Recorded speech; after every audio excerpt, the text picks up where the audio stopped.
Greetings, my lovelies, and thank you for stopping by the circle today. And now, as I'm standing here in front of my camera, I'm kind of wondering if I chose the wrong shirt to wear today. And in case you have no idea what I'm wearing, it's a rainbow shirt that says I got anxiety, because I do, but there's green in the rainbow, so I'm wondering if it'll erase in post-production, but I guess I won't find out till then, because I am not changing. So anywho, today is time for another installment of our character dives, and this character that I'm going to talk about today is one that I originally didn't really care too much for, but I've come to love her as time has gone on. I'm talking about Korra from Legend of Korra. Let's go.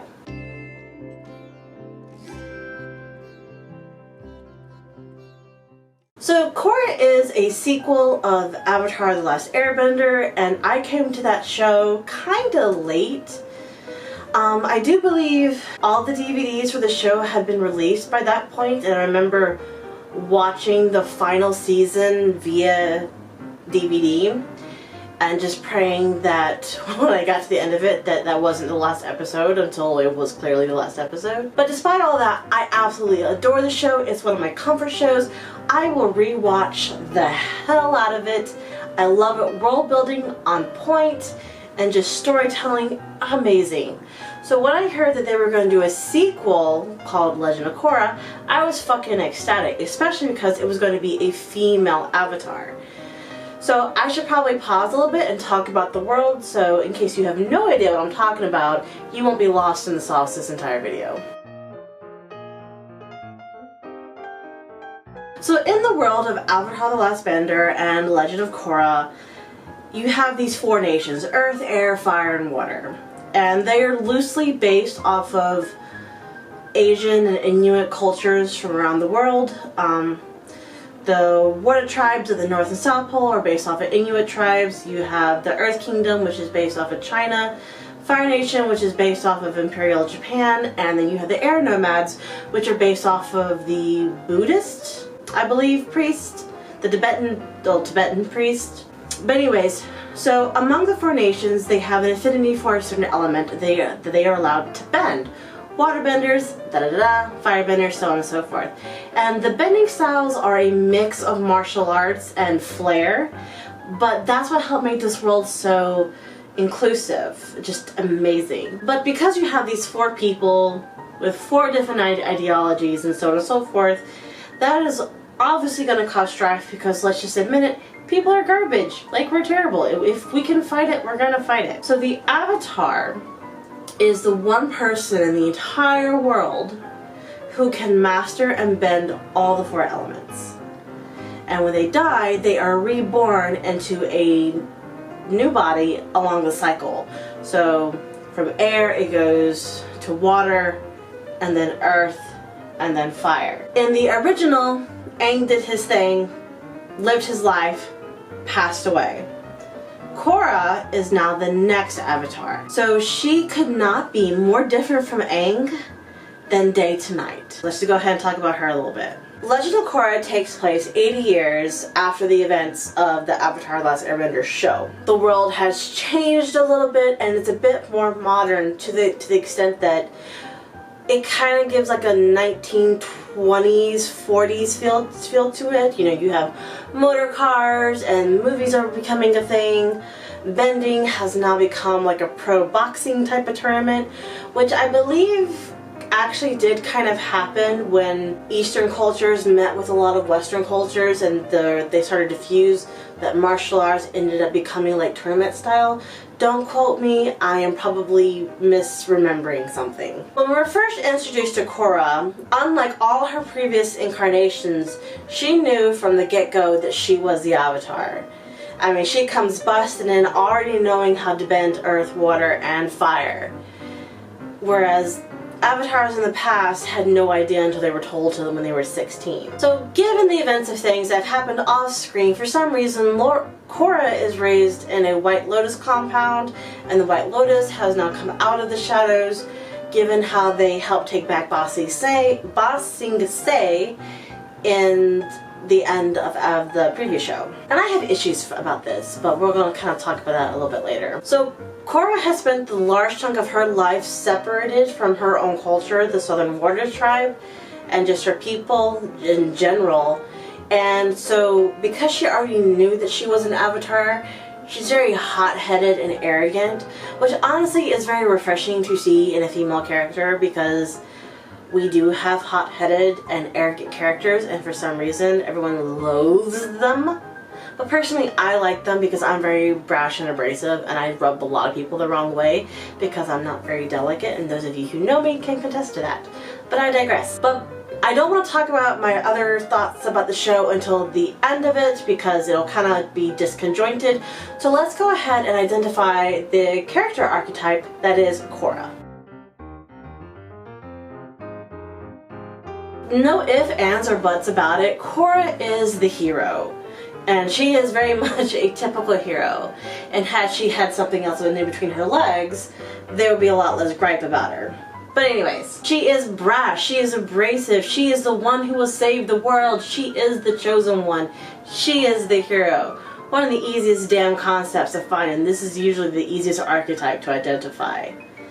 However, she does also have some of the negative connotations that come along with being the hero archetype.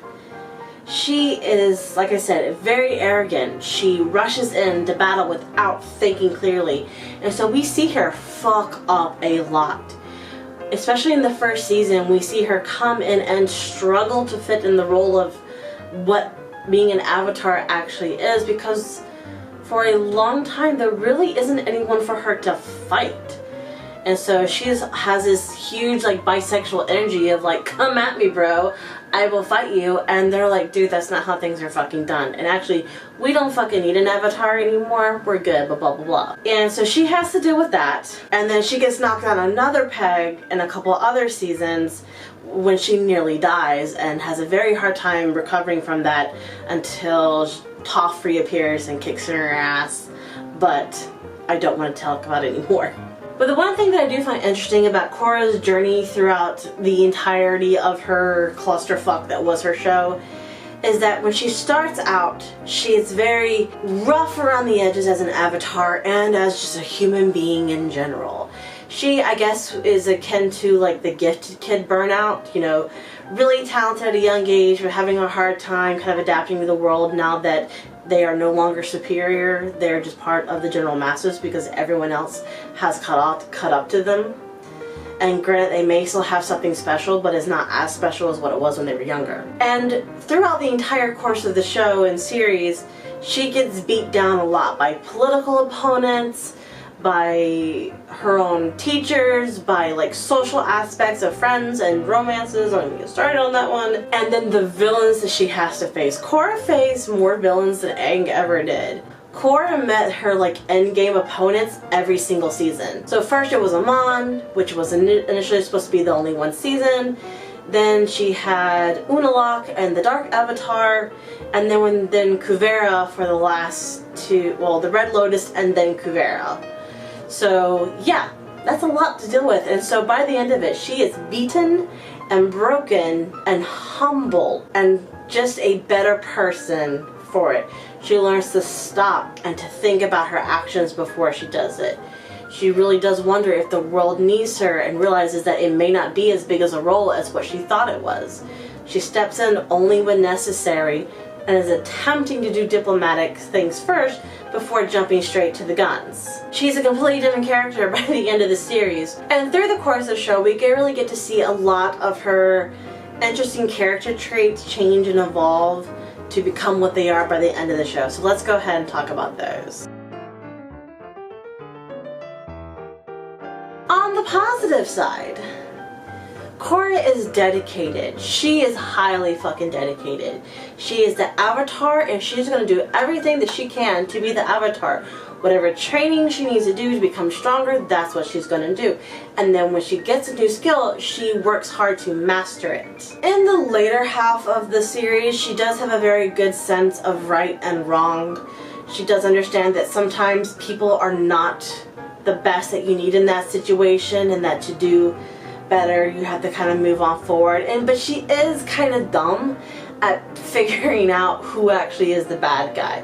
But everything she does is under the guise of trying to figure out the right path for her and her people. And after she's had her ass handed to her, she is willing to learn and to change. There is one wonderful kind of heart-wrenching, humanizing scene of when she goes to face Amon because she has allowed herself to be manipulated by the press, and he overpowers her and she thinks she's about to lose her bending, which is her whole identity, but of course it doesn't happen at that point, and she meets up with Tenzin and she just starts crying and finally admits that she's afraid.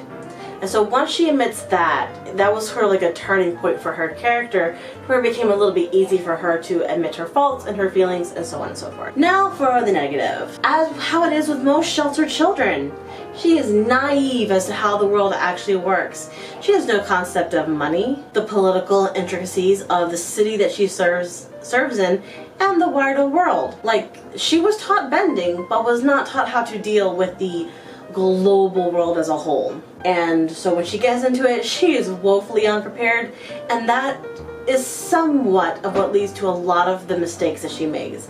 She's just a dumb kid who never got to experience the world because everyone was too concerned of making sure that she was safe. Let your kids get dirty, let them break some bones, and get messy. Otherwise, they're never going to be able to cut it out there, I promise you. And while I admire her for her aggressive personality, she is very quick to fight, kind of like one of my other favorite characters, Bakugo. But, you know, that's not a good way to handle the world. So her over-aggression and not knowing when to sit back the fuck off and, you know, curb herself does cause, again, a lot of her own problems. And because of the fact that she is very young, she's highly fucking impulsive, and this is just highlighted in her relationship with Mako. Oh my god. At first I liked it because I thought I was finally getting like a Zutara in like a, you know, older setting, because like, yes. But then I was like, oh my god, this is just terrible. These are two immature fucking kids that don't belong together. So overall, I did not care for the show so much when I first watched it. Loved the first season, watched the second season, thought that was cool, got distracted by the third because Nickelodeon decided they wanted to fuck with the airtime. And then the fourth season, I didn't even know there was a fourth season until it came out on Netflix because they switched it from like weird times to like fully streaming, and just, it got all screwed up in the end of it. And the reason why I think a lot of people don't like Korra is because, like how I was someone in this video, we feel compelled to compare her to Aang. She's not fucking Aang. She's a completely different character from Aang. Aang is a child brought up by a priest who has a very strong center in the world, and he does not change much from the beginning of the show to where he's at in the end of the show. He is very much the same type of kid. A little bit more resilient, but nothing drastic. Korra is fucking drastic from her change from how she was in the beginning of the show to the final fucking episode. And I feel like people just don't give her enough credit for that. Those are my two real big main gripes about it. You know, Nickelodeon kind of fucked up her air, and then everyone compares her to Aang. Now, rewatching this show as an adult, the political fucking issues in season 1 and in the later subsequent seasons, holy fucking shit, this was definitely not made for kitty kids. Like, the original was made for younger children. This was made for the teenagers slash young adults who grew up watching the previous one, so it wasn't made for kids. It was made for us. Well, that is all that I have for Korra. If you have a character that you would like for me to dive into, talk about their archetypes and how does that display in their personality, and as well as some of their character traits, the positive and the negatives, drop a comment down below and let me know. So I will see you all the next time. Bye.